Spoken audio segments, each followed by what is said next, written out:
Hello friends, welcome back to the channel. आज का हमारा टॉपिक है हार्ट का ही सर्कुलेटरी सिस्टम।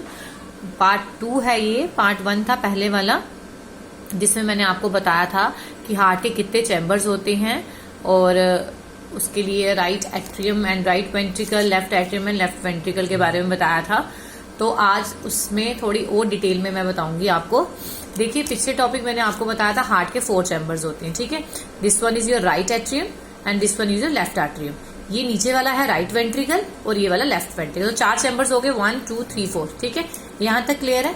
अब मैंने आपको बताया था कि राइट एट्रियम में जो ब्लड आता है वो डीऑक्सीजनेटेड ब्लड होता है। राइट एट्रियम से पंप होके वो जाता है राइट वेंट्रिकल में, ठीक है। राइट वेंट्रिकल से जाता है वो लंग्स में, लंग से होके आता है वो लेफ्ट एट्रियम में, लेफ्ट एट्रियम से लेफ्ट वेंट्रिकल में और फिर लेफ्ट वेंट्रिकल से जाता है पूरी बॉडी में। तो आज मैं आपको बताऊंगी कि इनके वाल्व के बारे में, राइट एट्रियम में ब्लड आता कहां से है और किसके थ्रू वो लंग्स में जाता है, किसके थ्रू पूरी बॉडी में सप्लाई होता है, आज उसके बारे में डिस्कस करेंगे। तो सबसे पहले जो राइट एट्रियम में ब्लड आता है वो आता है आपका सुपीरियर वेना कैवा से। कहां से आता है? सुपीरियर वेना कैवा से। कौन सा ब्लड आता है? डीऑक्सीजनेटेड ब्लड, ठीक है। ये ब्लड का मैंने एरो जो शो किया, ये ब्लड का एरो शो कर रही हूँ कि यहां से सुपीरियर वेना कैवा से क्या आता है आपका डीऑक्सीजनेटेड ब्लड, जो ब्लू कलर का होता है। तो यहाँ पे आएगा, कहां पे पहुंचा? ये राइट एट्रियम में। क्या पहुंचा? राइट एट्रियम में। राइट एट्रियम से ये आपका वाल्व है, ठीक है। ये आपका वाल्व है, ठीक है। मैंने इसको वाल्व करके शो किया हुआ है। ये यहां से ब्लड जो है वो राइट वेंट्रिकल में आता है। इस वाल्व को हम बोलते हैं, राइट एट्रियम से जो ब्लड राइट वेंट्रिकल में आता है, जिस वाल्व के थ्रू आता है, उसको हम बोलते हैं ट्राइकस्पिड वाल्व। क्या बोलते हैं हम? Tricuspid valve. Then right ventricle से वो ब्लड कहाँ जाता है? फेफड़ों में, मींस लंग्स में जाता है। लेकिन किसके थ्रू जाता है? पल्मोनरी वेन के थ्रू।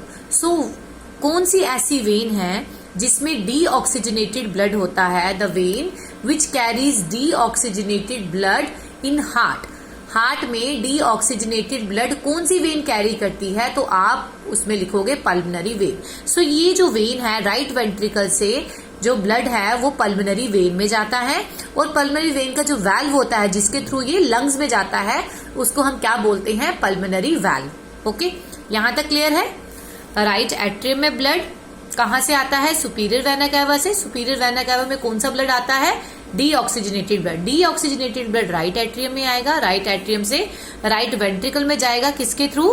ट्राइकस्पिड वाल्व के थ्रू। फिर राइट वेंट्रिकल से कहां जाएगा? ये पल्मोनरी वेन में जाएगा और किसके थ्रू जाएगा? Pulmonary valve. ये इसका वाल्व है, ठीक है।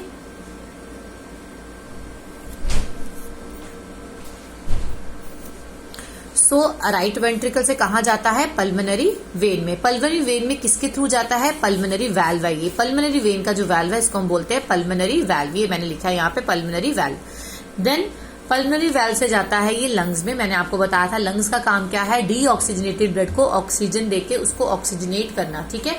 और जब भी ब्लड में जब ऑक्सीजन ऐड होती है तो उसका जो कलर होता है वो क्या हो जाता है? रेड होता है। तो मैंने यहाँ पे देखिए, आप इसको रेड कलर से शो किया हुआ है।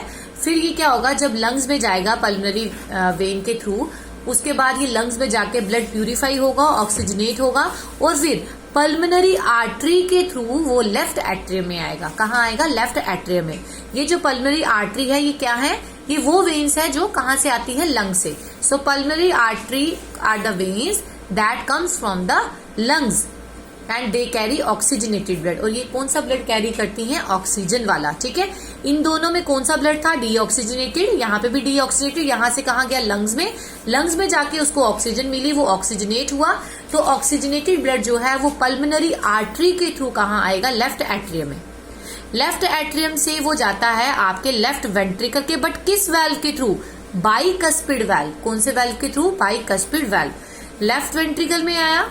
अब लेफ्ट वेंट्रिकल से कहा जाएगा? ये एओर्टा में। ये आपकी जो है ये क्या है? एओर्टा है। और ये क्या है? आपकी एओर्टिक वाल्व है। क्या है ये? Aortic valve. एओर्टा में जाके जो एओर्टा है इसका काम क्या है? जो पल्मोनरी वेन है इसका काम है लंग्स में जाके ब्लड को देना और उसको वो प्यूरिफाई करे लंग्स। लेकिन एओर्टा का काम क्या है? एओर्टा में रेड कलर मैंने शो किया, आप ध्यान से देखिए।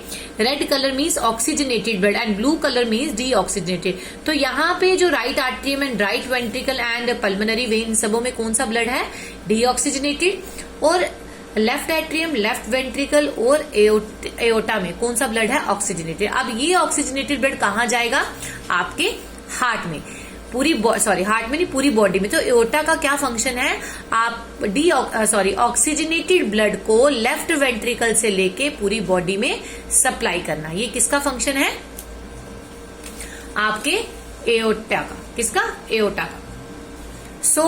ये क्लियर हो गया ना कि हार्ट के 4 चैम्बर्स होते हैं। अच्छा, मैं आपको एक बात बताती हूँ, जो सुपीरियर वेना कैवा के थ्रू जो ब्लड राइट एट्रियम में आता है, तो यहाँ पे एक नोड होता है, एक वेल्व मिलता है हमें, उसका नाम होता है sino atrium node, SA node भी जिसको कहते हैं। अब इस साइनो एट्रियम नोड का क्या फंक्शन है? ये ब्लड को पंप करने में मदद करता है। ब्लड को पंप करता है, तभी यहां से ब्लड कहाँ आता है? राइट एट्रियम में, और राइट एट्रियम से कहाँ जाता है? राइट वेंट्रिकल में। बट कई बार क्या होता है, अगर ये साइनो एट्रियम नोड खराब हो जाए तो उसका जो ब्लड की पंपिंग करने की वो है फंक्शन है, वो नहीं होता। तो अगर ब्लड पंप नहीं होगा तो राइट वेंट्रिकल में कैसे जाएगा? अगर राइट वेंट्रिकल में नहीं जाएगा तो लंग्स में नहीं जा पाएगा, और ऑक्सीजन लेके वो पूरी बॉडी में सप्लाई नहीं होगा।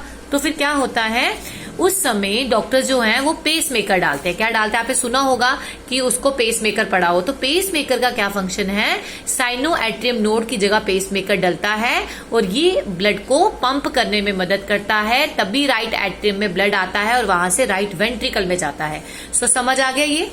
अब देखिए हार्ट के कितने चैम्बर्स हुए? 4। वेल्व कितने हुए? 4। कैसे? देखो, एक वेल्व जो राइट एट्रियम से राइट वेंट्रिकल में जाएगा, एक लेफ्ट एट्रियम से लेफ्ट वेंट्रिकल में जाएगा। कितने हो गए? 2। उसके बाद राइट वेंट्रिकल से पल्मोनरी वेन में जो जाएगा ब्लड, वो एक ही वेल्व हो गया, और लेफ्ट वेंट्रिकल से एओर्टा में जाएगा एक वेल्व। तो 4 वेल्व हो गए। अब देखिए, अब जो ये देखो, जो ये ना 4 हिस्से 1 2 3 4 है ना, इसको जो ये बीच में से जगह सेपरेट कर रही है, जिसको मैंने ऐसे शेडिंग पोर्शन से शो किया है, इसको हम क्या बोलते हैं? Cardiac septum. क्या बोलते हैं हम? Cardiac septum. तो लिख लीजिए आप भी।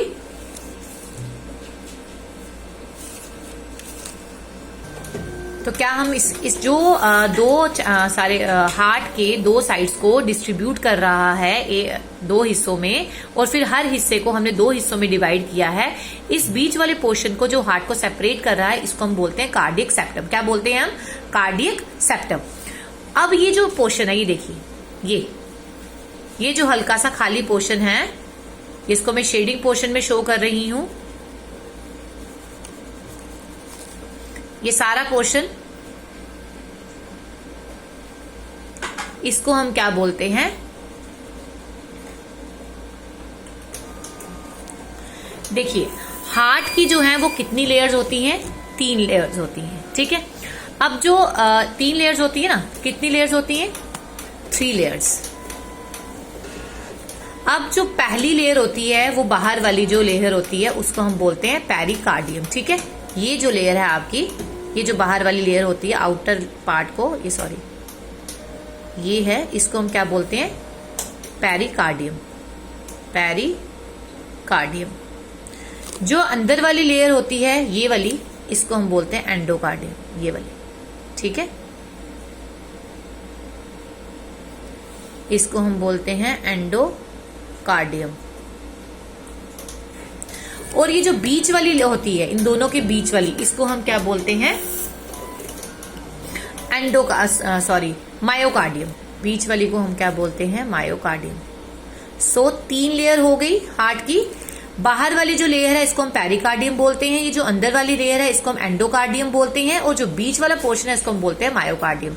एक बात और, जो चारों हिस्सों में से ये जो right atrium, right ventricle, left atrium, left ventricle, इन चारों पार्ट्स में से सबसे स्ट्रॉन्ग मसल्स किस पोर्शन के होते हैं, किस चैम्बर के होते हैं? वो होते हैं लेफ्ट वेंट्रिकल के। क्यों होते हैं? ये मैंने आपको पहले भी बताया था, क्योंकि लेफ्ट वेंट्रिकल ने एओर्टा में ब्लड सप्लाई करके उसको पूरी बॉडी में सप्लाई करना है। तो पूरी बॉडी का उसमें प्रेशर होता है, तो इसकी जो वेन्स हैं वो स्ट्रांग होनी चाहिए, ठीक है, होनी चाहिए। और लेफ्ट वेंट्रिकल की ही वेन जो है वो स्ट्रांग होती है। यहां तक समझ आ गया?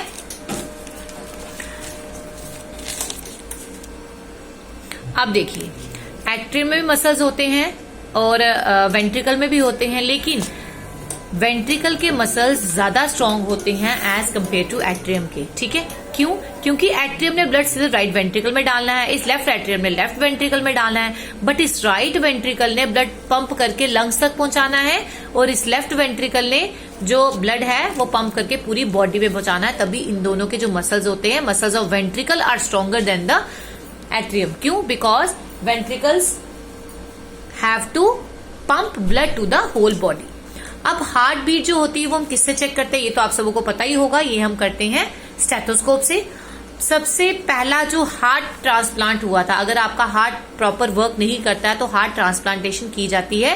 जो सबसे पहले हार्ट ट्रांसप्लांट जिसने किया था उसका नाम था डॉक्टर क्रिश्चियन बर्नार्ड। आप लिख सकते हैं डॉक्टर क्रिश्चियन बर्नार्ड, ठीक है। उसके बाद आपको ये भी पता होगा कि मैं बताती हूँ आपको कि 1 मिनट में जो हार्ट है वो कितनी टाइम बीट करता है? 1 मिनट में 72 बीट्स होती हैं। अगर 1 मिनट में 72 टाइम्स हार्ट बीट करता है तो हम उसको बोलेंगे कि नॉर्मल हार्ट रेट है। अपर पार्ट जो होता है हार्ट का, ये अपर पार्ट है। अपर पार्ट जो होता है हार्ट का, इसको हम क्या बोलते हैं? बेस, दिस वन, ठीक है। ये जो पार्ट होता है ऊपर वाले पोर्शन जो रहता है, इसको हम क्या बोलते हैं? बेस। ह्यूमन बॉडी में ब्लड कितना होता है? ह्यूमन बॉडी में टोटल ब्लड होता है 5 लीटर। कितना होता है? 5 लीटर। एक टाइम में मीन्स अगर एक बीट हो, जब हार्ट आपका धक धक करता है, ठीक है, जब एक बार वो बीट करता है तो एक बीट में वो 70 ml ब्लड को पंप करता है, ठीक है। 1 मिनट में हार्ट 72 टाइम्स बीट करता है और एक बीट में वो 70 ml ब्लड जो है उसको वो करता है, प्यूरिफाई करता है। उस हिसाब से वो 72 बीट्स करता है 1 मिनट में, तो 72 into 70 करेंगे तो नियर अबाउट 5 लीटर ब्लड जो है वो प्योर करता है 1 मिनट में। सो ये था आपका हार्ट का। अगर इसमें कुछ भी समझ ना आया हो प्लीज कमेंट बॉक्स में लिखिए। अगर वीडियो पसंद आया हो लाइक शेयर सब्सक्राइब जरूर कीजिएगा। Thank you for watching my channel.